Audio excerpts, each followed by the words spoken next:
teman-teman pengusaha itu tidak memahami bisnisnya, itu sangat-sangat fatal sebenarnya. Maksudnya gimana tuh? Nggak Jadi memahami gini, bisnisnya. Kenapa sih kita harus pakai BRM gitu? Perlu BRM itu?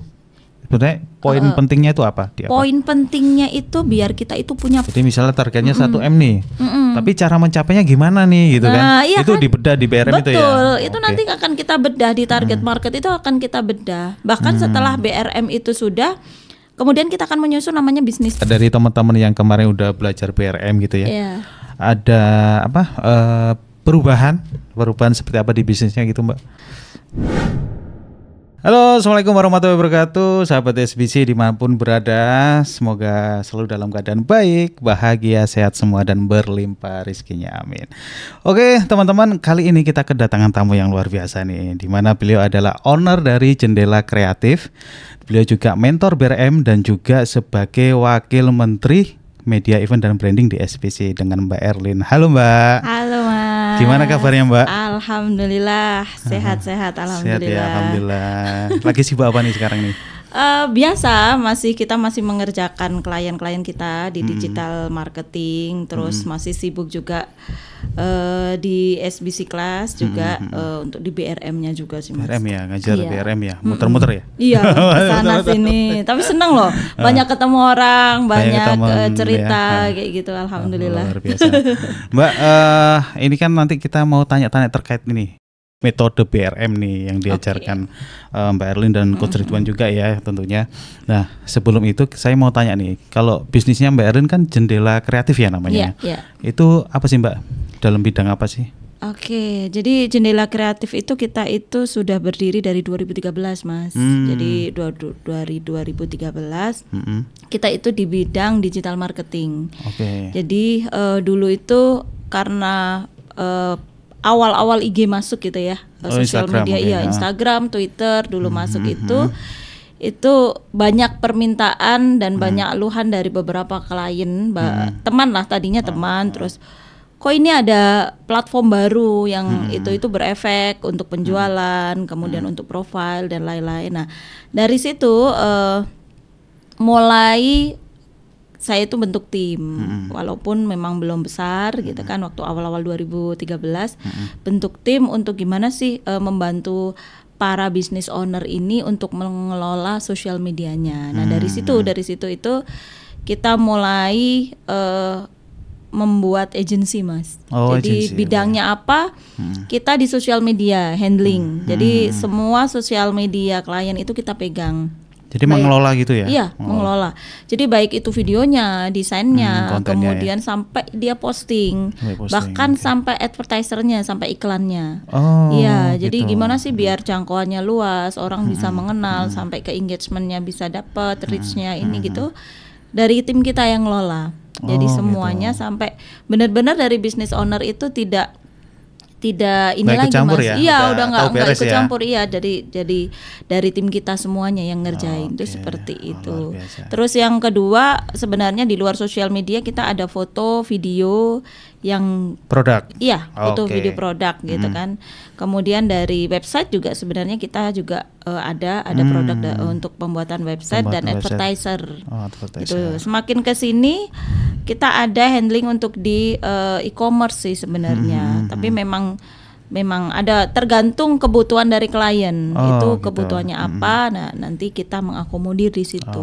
Itu untuk di Jendela Kreatifnya Mas. Gitu. Nah, Mbak kalau positioningnya sendiri Jendela Kreatif itu di mana sih Mbak? Jadi dulu itu kita itu semua kategori kita terima Mas. Jadi dari sekolah kita pernah handling, kemudian bahkan rumah sakit pernah kita handling, fashion, skincare itu kita handling juga sebenarnya Mas. Cuma semakin kesini kita jadi wah apa nih yang menjadi nilai tambah dari agensi kita gitu kan. Nah jadi positioningnya saat ini semakin kesini itu kita di F&B Mas. Iya, jadi kita itu semakin kesini kita ngelolanya kebanyakan adalah F&B. Karena apa? Karena memang all out ya, sampai foto produk kita harus visit ke resto, kita juga harus video ke resto. Jadi kita untuk targetnya memang untuk saat ini banyak di Jogja, karena tim kita harus visit dan lain-lain. Nah lebih ke sininya DNA produknya lah atau positioningnya kita itu adalah di F&B. Permintaan juga banyak di situ ya? Iya, permintaan banyak. Bahkan ya memang apalagi di Jogja ya. Di Jogja sendiri itu kan bahkan hampir setiap bulan itu kayak kuliner itu ada aja yang baru gitu. Ya. Iya, ada aja yang baru. Jadi banyak permintaan di situ sih Mas. Nah Mbak, saya tuh pernah keliling ya, review beberapa tempat kuliner gitu ya. Saya ketemu satu kuliner dan itu masih punya teman saya juga. Oke. Itu dia tipikalnya, saya tanya, kok ini IG-mu nggak update sih kontennya, kok nggak diurusin gitu sosial medianya. Padahal di era sekarang pandangan saya kan kalau nggak itu diupdate ya ketinggalan banget kan, betul. Malah nggak muncul kan brand dia gitu. Terus dia jawabnya gini, ini memang tak setting kayak gini. Loh, kenapa? Saya bikin kuliner ini misal dibikin kayak kuliner-kuliner legendaris kayak zaman dulu. Kita bisa lihat kan beberapa kuliner yang di Jogja itu yang legend-legend itu mereka malah nggak ngurusin sosmed ya Mbak. Bener-bener ya ala kadarnya sekedar ada gitu ya. Ya saya mikirnya iya itu kan udah legend ya udah lama bertahun-tahun sejak tahun berapa. Nah saya agak mikir kamu kok kayak gitu, ini padahal bisnis baru gitu loh. Nah itu pandangan Mbak Erin gimana tuh? Kita juga punya ini Mas, punya pengalaman. Bahkan ada yang klien kita sampai detik ini gitu kan, dia legend juga gitu kan. Dia legend dan pada waktu itu memang sosial media mereka bahkan tidak punya sama sekali akun sosial media. Tetapi semakin berkembangnya teknologi itu kan pasti ada kompetitor itu akan ada. Nah lucunya lagi kompetitor itu dia itu menduplikasi usaha yang sama. Di deket itu juga, tapi dia melek teknologi. Akhirnya orang-orang yang kemungkinan datang ke tempat yang punya si klien saya ini, yang baru ya. Tapi dia itu nge-reviewnya ke IG yang baru kompetitor. Gitu seperti itu. Jadi kan sebenarnya itu menjadi apa ya? Jadi bumerang sendiri buat si dia gitu loh. Karena otomatis orang taunya adalah yang kompetitor ini. Dia betul. Sudah nggak ngerti lagi ini yang ini karena udah nggak dikenal seperti itu. Betul. Akhirnya dengan konvensional yang tadinya kita bicara bisnis konvensional yang tidak sama sekali mau menggunakan teknologi karena merasa pede gitu kan. Dengan produk yang legend, akhirnya mau tidak mau dia menggunakan teknologi, yaitu dengan akun itu seperti itu. Apalagi yang habis pandemi ya, pandemi itu kan luar biasa sekali Jogja habis untuk di kulinernya. Nah untuk menaikkan lagi itu kalau tanpa IG orang jadi nggak paham kan, nggak tahu gitu kan itu. Nah jadi itu menjadi pengalaman bahwa boleh kita punya ini ya pede lah ya dengan usaha kita, tapi kita harus juga melihat perkembangan sekarang itu harus seperti adaptif. Betul seperti itu gitu Mas ya. Misalnya saya juga pernah nih Mbak ke salah satu tempat makan gitu, saya bikin konten, saya tag nih. Ternyata bukan akun yang dia. Nah gitu. itu gitu. Tapi brandnya sama. Iya gitu. benar seperti itu. Iya gitu benar. Ya itu yang terjadi dengan klien saya itu dulunya seperti itu. Bahkan sampai seperti itu kan. Jadi orang-orang kan taunya itu karena masakannya tuh hampir sama Mas. Dan tempatnya juga nggak jauh beda. Nah itu seperti itu. Itulah makanya kita harus yang namanya mengikuti perkembangan gitu kan, adaptif di situ. Jadi gitu. Penting ya. Iya benar, benar penting. Penting banget nih teman-teman. Jadi, nah Mbak, sekarang saya mau tanya nih, kalau saat ini kliennya udah dari mana aja? Apakah Jogja aja, luar Jogja ada? Kebanyakan kalau yang kuliner, kafe, resto itu kita bahkan 90% memang masih Jogja. Itu aja belum tergarap semua Mas kalau kita bicara seperti itu kan.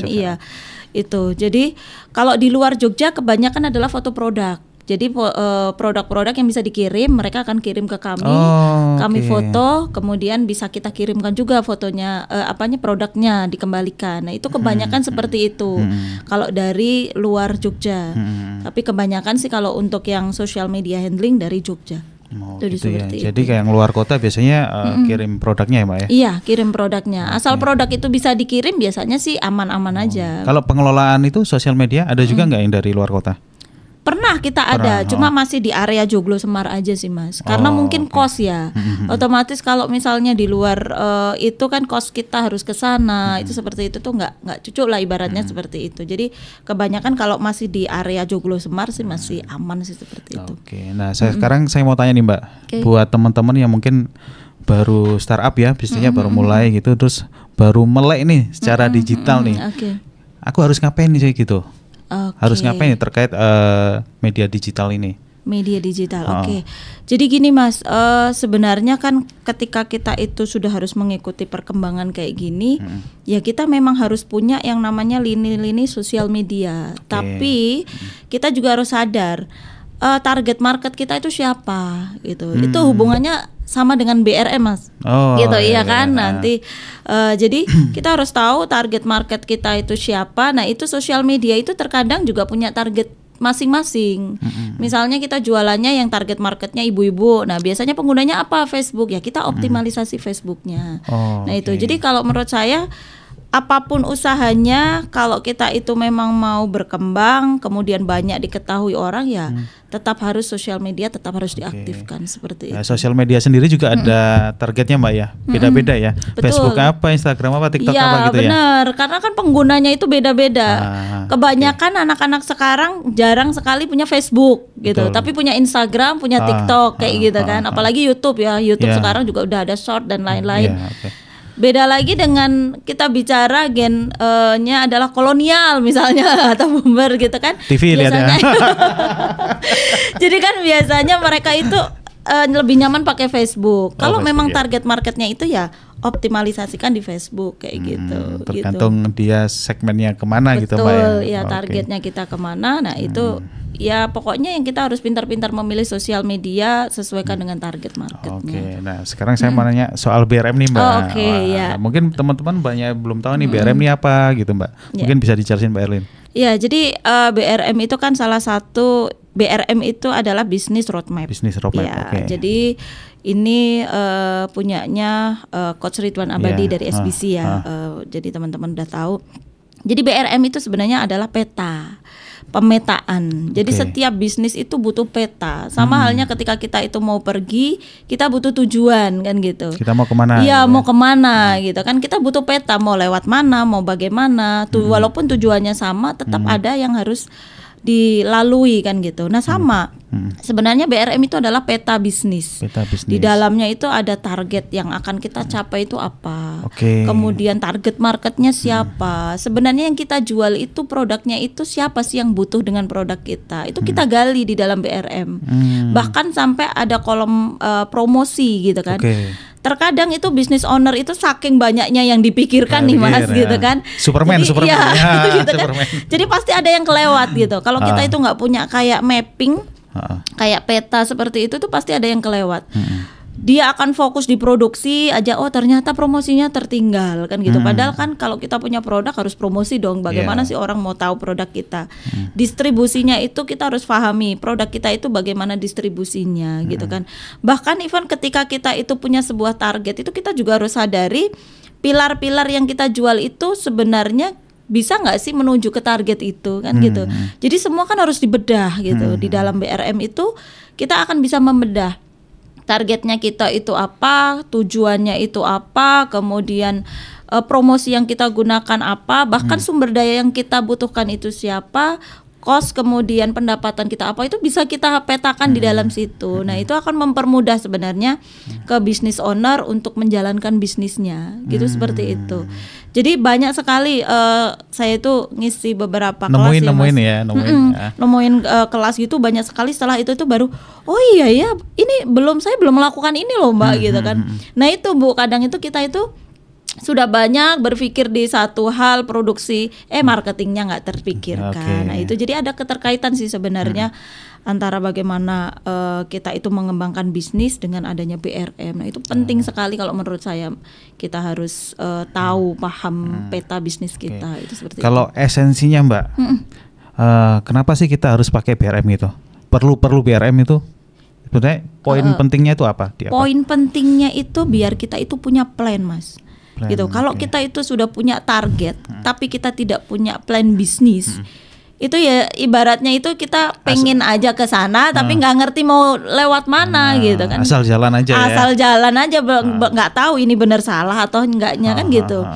Jadi kita itu harus punya plan. Bahkan kalau kita itu bicara kompetitor, kompetitor sudah melaju ke depan gitu kan.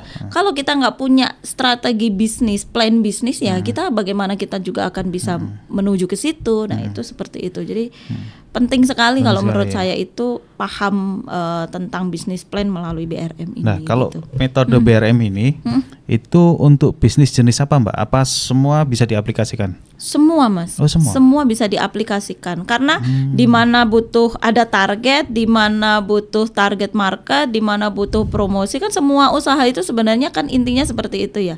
Pasti ada distribusi, pasti ada produksi, pasti ada marketing, bahkan sampai ke HRD, keuangan itu kan ada semua bisnis pasti ada itu, ada pilar itu. Nah makanya BRM itu bisa dipakai untuk semua bisnis. Untuk gitu. Semua bisnis. Nah sekarang saya tanya. Yang membutuhkan BRM ini pengusaha selevel apa sih? Mungkin dia baru buka bisnis atau sudah jalan tapi nggak berkembang atau bagaimana Mbak Erlin? Oke. Nah kerennya BRM di SBC itu kita sudah punya tingkatan bisnis Mas. Jadi sebelum kita itu bicara kita mau menggunakan BRM yang mana, karena kita itu BRM itu ada BRM 1, BRM 3, BRM 5 seperti itu. Tergantung tingkatan atau tangga bisnis kita. Misalnya starting awal orang berbisnis gitu kan. Fokusnya adalah bagaimana sih membesarkan omset gitu. Biasanya awali dengan BRM 1. BRM iya. 1 ya. Nanti kalau sudah menuju ke running kemudian growing, dia akan bisa menggunakan BRM 3.0. Jadi artinya sudah punya tim. Jadi bagusnya di BRM yang ada di SBC itu seperti itu. Dia memahami tingkatan bisnis kita itu di mana. Itu seperti itu baru menggunakan BRM yang ada di SBC itu gitu Mas. Nah Mbak Erin kan sempat keliling ngajar kemana-mana itu ya. Nah yang paling banyak ditemuin nih Mbak, mereka tuh punya kendala apa sih gitu? Teman-teman pengusaha ini. Teman-teman pengusaha itu tidak memahami bisnisnya. Itu sangat-sangat fatal sebenarnya. Maksudnya gimana tuh? Jadi gini, bisnisnya? Bisnis itu kan punya definisi ya. Oke. Orang itu terkadang tidak tahu sebenarnya bisnis dia itu untuk membantu orang apa. Karena sebenarnya ketika kita berbisnis itu kan sebenarnya kita menyelesaikan permasalahan orang. Misalnya taruhlah kita jualan sapu gitulah. Sapu itu untuk apa? Oh menyelesaikan orang untuk bersih-bersih kan gitu, ada tujuannya gitu. Lah kalau di BRM itu akan kita bedah di definisinya. Definisinya itu kita paham nggak sih bisnis kita itu sebenarnya itu definisinya apa? Membantu orang siapa? Karena itu penting banget untuk memastikan target kita itu siapa Mas gitu. Jadi kalau misalnya kita bicara adalah ya seperti tadi sapu gitu kan, hal sepele ya sapu itu. Tapi kalau kita nggak paham yang kita bantu itu siapa, itu target marketnya nanti kan kita nggak akan paham juga. Nah itu akan marketingannya, apalagi kalau sekarang sudah ada iklan ads ya. Ads itu kan juga retarget, harus bagaimana setting targetnya, siapa sih yang mau ditarget gitu. Lah kalau kita tidak mengetahui definisi bisnis kita nggak akan paham target market itu siapa. Itu paling sepele, bahkan usaha paling sepele itu kayak gitu sih Mas. Target market dia minatnya di mana, niche-nya gitu ya. Betul, tingkat ekonominya seperti apa, siapa sih. Bahkan seperti kalau kita itu nanti sudah paham, kita akan bisa metakan wilayah kita itu kemana. Bahkan kita data itu bisa dicari. Untuk kan sebuah target usaha itu, taruhlah target kita adalah dalam 1 bulan adalah 1M gitu. Kalau kita itu nggak mengerti target ini mau dijual ke siapa, bagaimana kita akan mencapai 1M kan gitu. Jadi sangat penting sekali kita memahami produk kita itu membantu siapa, untuk kemana, itu seperti itu sih Mas. Jadi misalnya targetnya 1M nih, tapi cara mencapainya gimana nih gitu kan? Itu kan? Dibedah di BRM itu ya? Betul, itu nanti akan kita bedah di target market itu akan kita bedah. Bahkan setelah BRM itu sudah, kemudian kita akan menyusun namanya business plan. Jadi kita akan bedah BRM, dibedah di business plan, lebih detail lagi gitu. Sampai yang namanya ibaratnya bagaimana kita mencapai 1M. Secara hitung-hitungan itu harus ada. Jangan ngawang. Targetnya 1M tapi kita nggak ngerti caranya itu mau gimana kan? Gimana? Iya. Boleh pencapaiannya itu ini ya, impian tidak masuk akal, tapi pencapaiannya harus masuk akal juga. Caranya kan? harus masuk akal. Iya betul kan gitu ya. Kadang kita kan seperti itu. Itu jadi itu di BRM kita bisa dibedah sih Mas di situ. Berarti nggak dari teman-teman yang kemarin udah belajar BRM gitu ya? Ada apa? Perubahan perubahan seperti apa di bisnisnya gitu Mbak? Selama dia itu mau konsistensi gitu kan, menjalankan itu, karena step by step kan itu. Jadi setelah kita tahu, kemudian promosinya mau dipakai apa, insya Allah lah itu akan bertumbuh gitu kan, akan bertumbuh karena dia akan paham produk ini akan dibuang kemana, menggunakan apa, promosinya gitu kan, distribusinya seperti apa, kan sebenarnya alurnya kan seperti itu ya bisnis. Ya kebanyakan teman-teman itu pasti akan bertumbuh. Dari situ, dari kita mengidentifikasi bisnis kita itu sampai kita bisa tahu, paham promosinya menggunakan apa. Jadi BRM ini wajib sebenarnya untuk bisnis ownernya dulu ya Mbak ya, baru betul. Dia nanti bisa mendelegasikan ke timnya gitu ya. Iya benar. Jadi awal kalau kita itu paham tangga bisnis kita starting, biasanya kan owner dulu nih yang harus paham. Ngerjain semua kan soalnya. Ya benar. Dia kan semuanya yang nanti ngerjain gitu kan. Tapi nanti ketika sudah punya tim, dia pasti akan mendelegasikan. Nah biasanya BRM itu kalau sudah punya tim, dia akan bikin dengan timnya. Jadi tim itu akan paham juga, kita akan melakukan ini, apa, benar, ya kan, kita akan ini, ya benar. Jadi kita akan lebih tahu bisnis plannya kita itu ke arah mana, seperti itu sih Mas. Buat teman-teman yang penasaran nih Mbak, pengen belajar BRM nih gimana caranya? Gabung SBC ya? Ya benar, itu memang iya. Jadi saya saja sebenarnya sebelum ikut SBC itu nggak paham. Makanya saya menemukan positioningnya Jendela Kreatif itu malah justru di SBC. Iya, tadinya semua kategori saya kerjakan gitu kan. Jadi sampai admin kita itu sampai bingung juga karena kan apalagi di dunia kreatif ya Mas. Banyak. Iya, di dunia kreatif sendiri satu orang suruh memikirkan banyak kategori itu sebenarnya ya multitask juga gitu kan jadinya. Tapi setelah kita itu saya menerapkan menemukan positioningnya itu di SBC ini.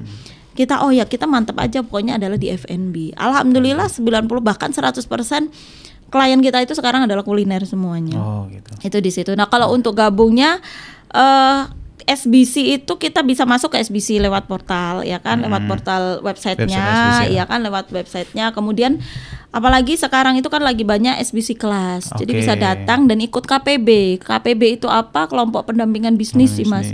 Di situ nanti juga akan dibahas terkait dengan BRM. Iya, jadi seperti itu sih. Jadi ikut gabung dulu aja ke SBC ya nanti. Nanti teman-teman bisa follow Instagramnya atau masuk ke websitenya SBC ya Mbak ya. Benar. Nanti bisa lihat jadwal-jadwal yang ada di ini. Chapter masing-masing ya, kan ada banyak chapter. Nah, teman-teman kotanya di mana bisa cari tahu di situ ya Mbak ya. Betul ya. Dan dalam waktu dekat ini mau kemana nih Mbak? Mau Insya Allah weekend besok itu tanggal 21 itu ke Bojonegoro Mas. Oh Bojonegoro. Ke Bojonegoro. Kemudian minggu depannya ada diminta untuk di perkumpulan olahraga gitu kan, pengurus-pengurus olahraga sama membedah juga terkait bisnisnya pakai BRM juga. Pakai BRM. Wah, mantap. Nah Mbak, mungkin ada pesan nih buat teman-teman yang sekarang lagi berjuang nih dengan bisnisnya. Apa nih Mbak? Iya, pertama kita harus ini bagi yang baru, yang baru itu kenali target produknya. Apakah produknya itu market fit atau tidak, bisa diterima atau tidak. Kemudian yang kedua itu kenali target marketnya, siapa sih yang akan beli produk kita. Ketiganya promosinya akan menggunakan apa. Keempatnya adalah gunakan momentum Mas. Jadi lempar produk itu ketika momentumnya memang pas. Gitu. Itu buat yang usahanya baru lah ya. Tapi kalau yang buat sudah jalan seperti itu, yang pasti pertama adalah digitalisasi. Jadi usahakan semua, apalagi dengan sekarang ya, era-era sekarang, usahakan produk, kemudian marketing, kemudian operasional menggunakan digital. Itu akan mempermudah sekali. Yang kedua harus punya yang namanya bisnis plan Mas. Seperti apapun kuatnya kompetitor kita, kalau kita nggak punya bisnis plan juga nggak akan bisa nyusul gitu. Gitu kan. Walaupun kita kecil, insya Allah lah bisa nyusul yang besar gitu kan. Asalkan punya bisnis plan. Yang ketiga yaitu ikuti tren Mas. Jadi sekarang itu kan banyak sekali tren-tren baru seperti itu. Nah kita harus adaptif, kembali lagi harus Adaptif, adaptif dengan tren-tren yang baru supaya kita bisa pengembangan di produk kita seperti Oke, itu. Mas. Oh, luar biasa ya, cukup tercerahkan Iya. nih ya. Apalagi nanti kalau belajar pakai BRM nih ya. Betul, pokoknya Masya harus Allah. ikut pokoknya kalau ada BRM. Teman-teman boleh ya belajar sama Mbak Erlin ya. Boleh banget, senang sekali saya bisa ngobrol bareng Iya. teman-teman. Sekarang gitu. bina KPB juga Mbak Erlin. Iya, masih bina. Saya masih bina KPB, kemudian masih juga mentoring. Jadi mentoring beberapa teman-teman dari KPB juga, dari KPB, kemudian akan masuk ke mentoring seperti itu. Menggunakan BRM juga kita BRM bedah ya. menggunakan Masya BRM. Allah, luar biasa ini amal jarinya Gus Ridwan. Masya Allah, ya betul. Oke, baik Mbak Erlin, terima Iya, kasih banyak Mbak Erlin ya waktunya. sama-sama. Nanti kapan-kapan kita ngobrol lagi, kita sambung lagi. Boleh, ya. Oke teman-teman, podcast kali ini sampai di sini dulu ya. Semoga bermanfaat, bisa menjadi referensi untuk teman-teman semua. Sampai jumpa di podcast berikutnya. Assalamualaikum warahmatullahi wabarakatuh. Waalaikumsalam warahmatullahi wabarakatuh.